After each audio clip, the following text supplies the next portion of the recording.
আপনাদের সবই উল্টাপাল্টা দেখছি। সভাপতিত্ব জনাব শিরিন সুলতানা, কেন ওনাকে সভাপতি করতে হবে কেন? এটা কোন জাতের ভদ্রতা? এই জন্য তাকে এই মহিলাকে সভাপতি করতে হবে কেন? আল্লাহ এই জাতিকে হেদায়েত দান করুন। আর কোন সরকারি অফিসার ছিল না? এসিল্যান্ড ছিল, এসিল্যান্ডকে করতে পারতেন, এডিসিতে করতে পারতেন। এই বেটিরে ধরে নিয়ে আসেন এখন এখানে। হ্যাঁ, এরা যথেষ্ট কষ্ট দিয়েছে গত 17 বছর আমাদের। আমরা কারো তোয়াক্কা করার জন্য দুনিয়াতে আসি নাই। পুলিশগুলো ছিল তাদের হাতের কিনারা, ইশারায় তারা কাজ করত।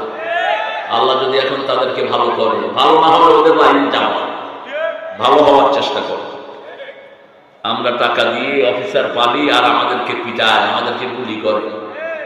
একটু মাথার চিন্তাও করো না, কয় যে সরকারি চাকরি করি। কিসের চাকরি করো বেটা?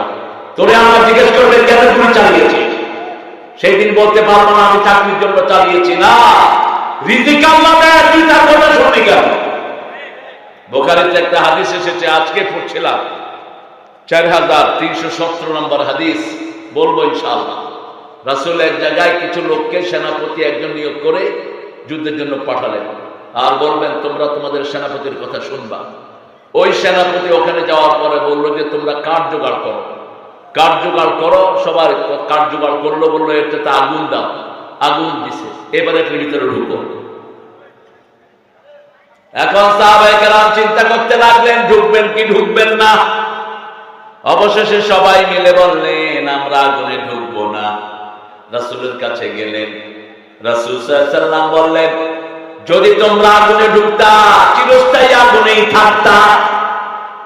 লা তাআতা ইল্লা বিমারুফ, ভালো কথা ছাড়া নেতৃত্ব আদায় করা যায়?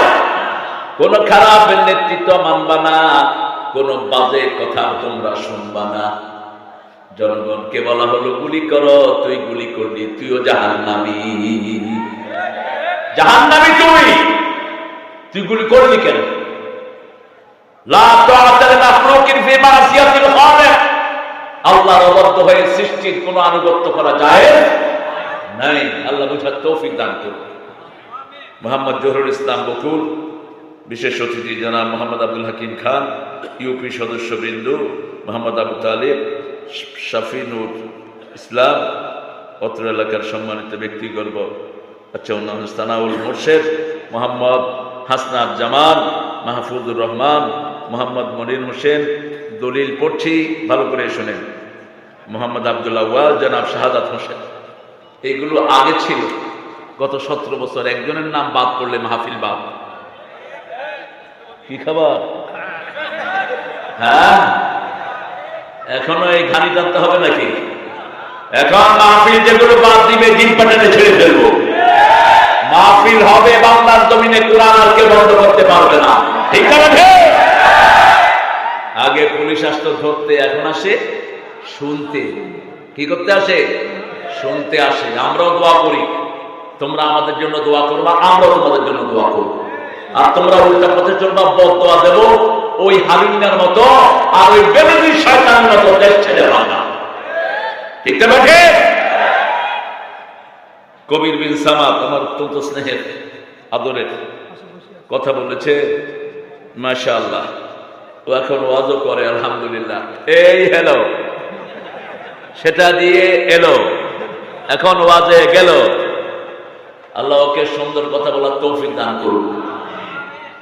সূরা তহা 55 নম্বর আয়াত থেকে কথা বলা শুরু করেছে। আমি খুব খুশি হয়েছি যে রেফারেন্স সহ সে কথা বলেছে। খায়রুল কালামে মা কাল্লা ওয়া দাল্লা ওয়া লা ইয়াহুল্লা। রাসূল বলতেন শ্রেষ্ঠ কথা হলো যেটা কথা হবে কম, দলিল হবে বেশি। অত্যন্ত উপকারী একটা আয়াত, যেটা আমরা সব সময় পড়ি। আমাদের লাশ দাফন করতে আমরা পড়ি, মিনহা খালাকনাকুম ওয়া ফিহা নুঈদুকুম ওয়া মিনহা নুখরিজুকুম তারাতান উখরা। Soil, you are talking with soil. আপনি মাটির সাথে কথা বলছেন। মিনহা খালাকনাকুম, from you I have created you. এই আর্ট থেকে আল্লাহ বানিয়েছেন, এখানেই আপনাকে দাফন করা হচ্ছে, আবার he will resurrect from this earth, এই মাটি থেকে আপনাকে আবার বের করা হবে, ঠিক কিনা? কি অনিন্দ সুন্দর কথা কে বলছেন? আল্লাহ যেন সামাদকে আরো সুন্দর করে দেন, আরো যেন কোরআনের কথাগুলো তিনি বলতে পারেন, আল্লাহ তৌফিক দান করেন। আল্লাহ তার আব্বাকে চিরস্থায়ী ভাবে জান্নাতুল ফিরদাউসের মেহমান করে দেন। আল্লাহ তার আম্মার হায়াতকে দারাজ করে দেন। জনাব হাফেজ মাওলানা মোহাম্মদ আব্দুল আজিজ জিহাদি কথা বলেছেন, মাওলানা এম আব্দুল সালাম সাহেব বলছেন কথা বলছেন, আব্দুল সালাম আজাদ, আব্দুল সামাদ আজাদি বলছেন কথা বলেছেন। আপনারা জানেন এই প্রোগ্রামগুলো পয়সা বেসড, অর্থাৎ আপনাদের ডোনেশনের উপর এদের বাকি বছরের কর্মসূচিগুলো চলে, সেজন্য আপনাদের পকেটটা অক্ষ করে দিবেন। পকেট অক্ষ না করলে ওয়াজ করব না। ছেলেরা ঢুকবে, আপনারা দিবেন। কত লাগবে এই বছর, কত টার্গেট?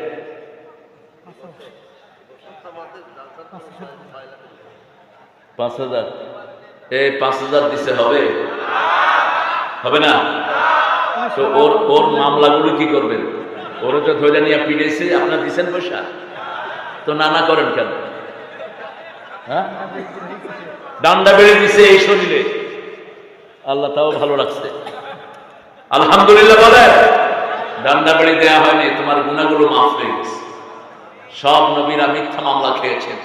মিথ্যা মামলা যারা দেয় তাদের দুনিয়াও শেষ, আখিরাতও। আর যাদের নামে দেয় তাদের প্রমোশন দেন কে? প্রমোশন হয়েছে কিনা? হয়েছে কিনা? তো 5,000 টাকা দিয়েছে, আপনারা চাইলে আরো দিবেন ইনশাআল্লাহ। আর সবসময় তো মাদ্রাসার সাথেই আছেন, আপনারা যারা যারা দিবেন একটু তাড়াতাড়ি করে আপনাদের পকেট রেডি করেন। আমি ইনশাআল্লাহ আমার পড়াটা রেডি করি ইনশাআল্লাহ। কোন সূরা থেকে আমি কথা বলবো আমি ঠিক করে নিচ্ছি ইনশাআল্লাহ। মাদ্রাসার বয়স কত? বয়স কত? আরে 43। বয়স কত হয়েছে সেটা কর। হ্যাঁ, সারিছে, অঙ্কেতে ফেল করেছে, তাতে কোনো সন্দেহ নেই, বুঝছে? হ্যাঁ,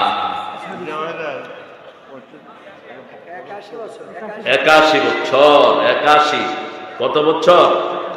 81 বছর। 81তম সূরা কোনটা বলেন? 81তম সূরা। আমাদের যে কি সুবিধা এই কোরআন থাকাতে। 81তম সূরা ইযা শামসু কুওয়ারাত। আলহামদুলিল্লাহ বলেন। কিয়ামতের বর্ণনা আজকে সেখানে যাব ইনশাআল্লাহ। আপনারা ছেলেরা ঢুকবে ইনশাআল্লাহ। আর যদি বড় অঙ্কের কেউ দিতে চান, এরা টার্গেটও নাই এদের কত উঠবে, তবে 6 লাখ টাকা মাহফিলে খরচ হয়েছে। উঠেছে কত এই পর্যন্ত? 3 লাখ উঠেছে, আর বাকি 3 লাখ আপনারা দিবেন তো ইনশাআল্লাহ। আপনারা 50 টাকা করে দিলে 3 লাখের উপরে হয়ে যাবে। যা আপনারা আল্লাহ নবীরা এখানে এসেছেন, আমরা ইনশাআল্লাহ কোরআনের আলোচনাগুলো শুরু করছি। কোন সূরাটা রাসূল সবচেয়ে বেশি পড়তেন? এই 81 বছরই তো মাহফিল হচ্ছে না? কোন সূরাটা রাসূল বেশি পড়তেন?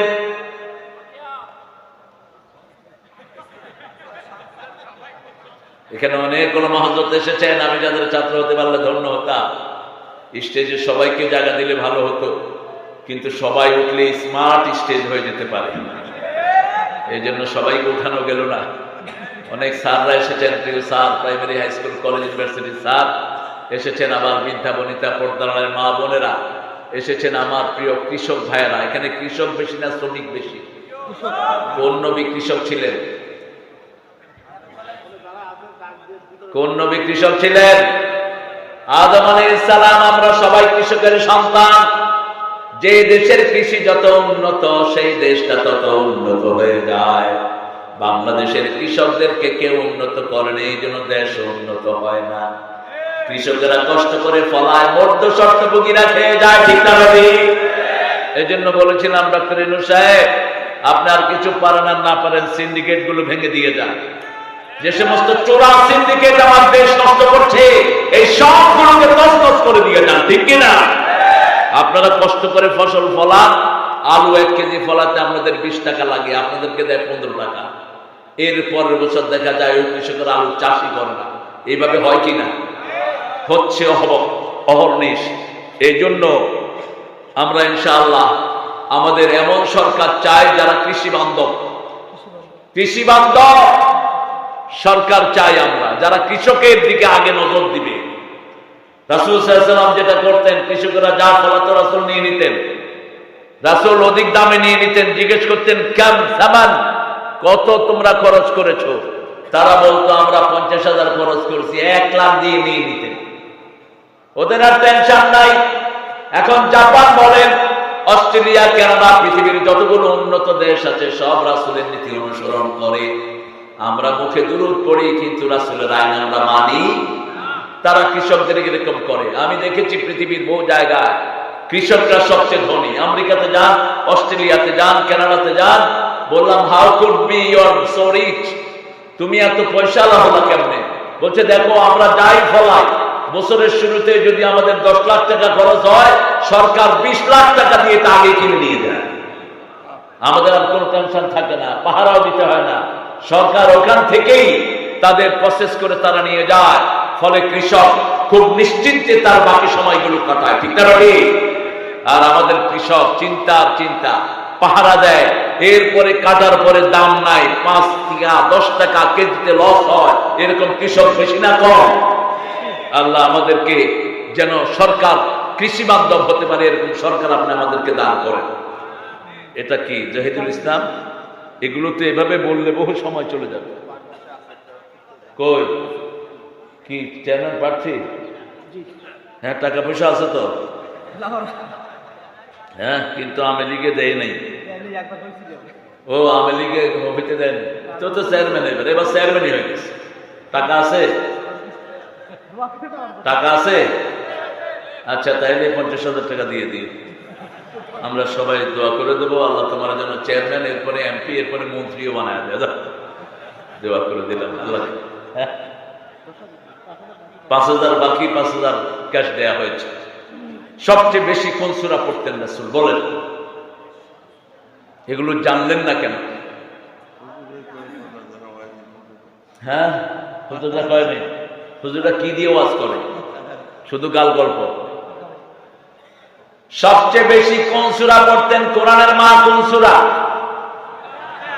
কোন সূরা ছাড়া নামাজ হয় না?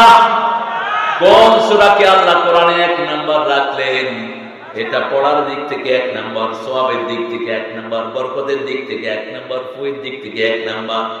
বিপদে পড়লেই রাসূল পড়তেন আলহামদুলিল্লাহি রাব্বিল আলামিন। যত হুজুররা ফু দেয় কোন সূরা দিয়া? এই সূরা ফাতিহা। ফু দেওয়ার সময় আস্তে আস্তে ফু দেয় যাতে মানুষে টের না পায়, কারণ মানুষে টের পাইলে তো হুজুরকে ব্যবসা শেষ। এই জন্য দেখবেন কথা কয় জোরে জোরে, পড়ার সময় মানুষে মনে করে যে কিনা কি করে ফু দিল গো, আসলে ফু দেয় কি দিয়া? এই সূরা ফাতিহা দিয়া।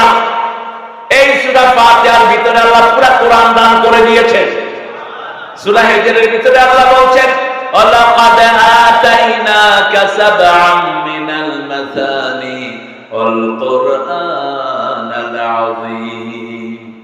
ও নবী আলাইহিস সালাম, 7টা আয়াত আপনাকে দিলাম, সেই সাথে কোরআনে আযীম আপনাকে উপহার দিলাম। 7টা আয়াত ব্যাখ্যা করলে 30 পারা কোরআন হয়ে যায়। আবার 30 পারা কোরআনকে সংক্ষিপ্ত করলে সূরা ফাতিহা হয়ে যায়।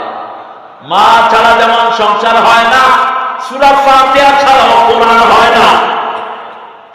পুরা কোরআনে যা বিষয় আছে সব সূরা ফাতিহায় দান করেছেন কে? আল্লাহ। মা যেমন ফ্যামিলির মূল সেন্ট্রাল পয়েন্ট, কোরআনের সেন্ট্রাল পয়েন্ট হলো সূরাতুল ফাতিহা। একবার পড়লে অর্ধেক কোরআনের সওয়াব, 2 বার পড়লে পুরা কোরআনের সওয়াব। এই কোরআন পড়ার কারণে রাসূলের চরিত্র হয়ে গেছে ওয়া ইন্নাকা লাআলা খুলুকিন আযীম। এটা হলো কোরআনে আযীম। এটা পড়ার কারণে চরিত্র হয়েছে খুলুকে আযীম। এখন বলেন 2 নম্বরে কোন সূরাটা রাসূল বেশি পড়তেন? হ্যাঁ, আলাইকা নূর। খুব সুন্দর বলেছো বাবাজি, হয়ে গেছে তোমার কথা। সূরা ইখলাস। আল্লাহ বলছেন সবার সবার সাথে সম্পর্ক থাকে, যেমন আমার সম্পর্ক আমার আব্বার সাথে, আপনার সম্পর্ক আপনার আব্বার সাথে, আম্মার সাথে, ঠিক না বেটি? আল্লাহ বলছেন আমার সম্পর্ক হলো সূরা ইখলাসের সাথে, যেটা পড়বে সে আমার জান্নাতি হয়ে যাবে। এটা যে মানবে তাকে জান্নাত দান করবেন কে? রাসূল রাস্তা দিয়ে হেঁটে যাচ্ছেন, একজন সাহাবী সূরা ইখলাস পড়ছেন, রাসূল দাঁড়িয়ে বললেন সূরা ইখলাসের ভালোবাসা তোমাকে জান্নাতে নিয়ে যাবে। আবার এটা 10 বার যারা পড়বে তাদের জন্য জান্নাতে প্রাসাদ তৈরি হবে। আপনার প্রাসাদে কেউ ঢুকবে না, যেমন বিগত সরকারের আমলে চুরি করা পয়সা দিয়ে যারা বাড়ি করেছে সব বাড়ি ফেলায় ভাঙছে, ঠিক কিনা? বাড়িগুলো খালি পড়ে আছে, গণভবনে এখন কুত্তাও গেছে নাকি? হ্যাঁ, আমার প্রিয় ছেলেরা ঢুকেছে। আপনারা ইনশাআল্লাহ একটু কৃপণতা করবেন না প্রিয় বাবাজিরা, কারণ হলো এই মাহফিলটা যদি না হতো আপনারা এত আল্লাহর ওলিরা এখানে আসতে পারতেন না, আমরাও পারতাম না। তারপরে আমাদের মুহতারাম পীর সাহেব আসছেন, তিনি আপনাদেরকে নসিহত দিবেন। হ্যাঁ, যে যেগুলো আমরা শিখছি এগুলো শিখতে পারতাম না। এটা এই যে দেখেন জন্মের পর থেকে পড়ে, কিন্তু এত বড় মর্যাদা জানতেন না। রাসূল একটু ব্যথা ফিল করলেই পড়তেন আলহামদুলিল্লাহি রাব্বিল আররহমানির। আর এই সূরা পড়লে আপনার সাথে কথা বলে কে? আল্লাহ নিজে কথা বলেন। এজন্য 30 পারা কোরআন পড়লেন নামাজ হবে না, কিন্তু সূরা ফাতিহা পড়লে নামাজ কি হবে? কবুল হয়ে যাবে। রফিকুল ইসলাম, মরহুম ফিরোজা খাতুন এদের দিয়েছেন 1000 দিয়েছে। আর এই যে জহুরুল ইসলাম বকুল উপজেলা বিএনপি 7000 টাকা। আপনারা এই কালেকশন শুধু করাইলে কথা বলতে পারবো না।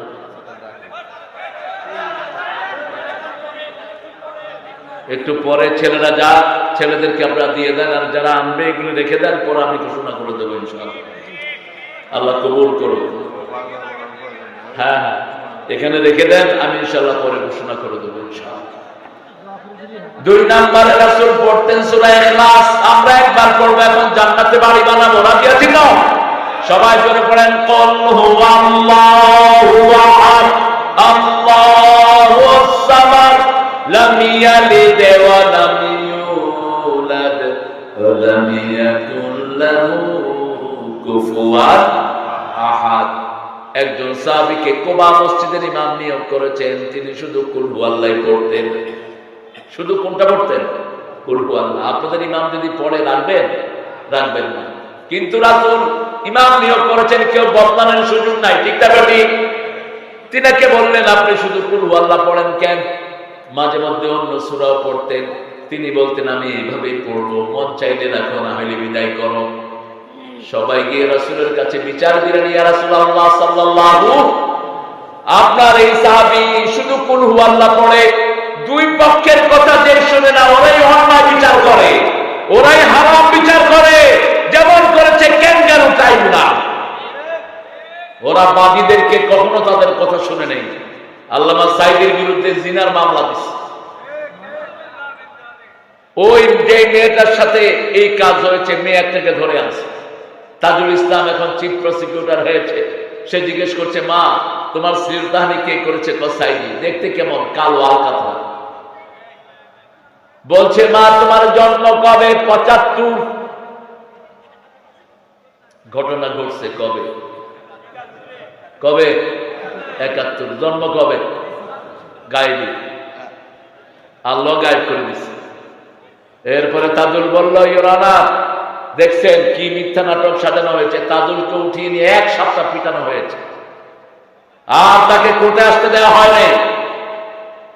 এই জন্য যখনই কোনো বিচার আসবে 2 পক্ষ শুনতে হবে। এক পক্ষ শুনে যারা বিচার দেয় তারা মিথ্যুক, তারা চোর, তারা ডাকাত। কিয়ামতের ময়দানে এই বিচারকগুলো প্রথম দাঁড়াবে। রাসূল বলছেন হিসাব হবে নামাজের, কিন্তু বিচার শুরু হবে রক্তের। কেন রক্ত প্রবাহিত করেছো? কেন ফাঁসি দিয়েছো? কেন বৈষম্য বিরোধী আন্দোলনে 3000 ছেলেকে খুন করেছো? কেন করেছো? জবাব। তখন সেই দিন হবে বিচারপতিরা হবে আসামি, আর যাদের উপর বিচার করেছে তারা হবে বাদী। মূল বিচারককে যেদিন রোজ হাসরে শেষ বিচারে তুমি হবে কাজী, যেদিন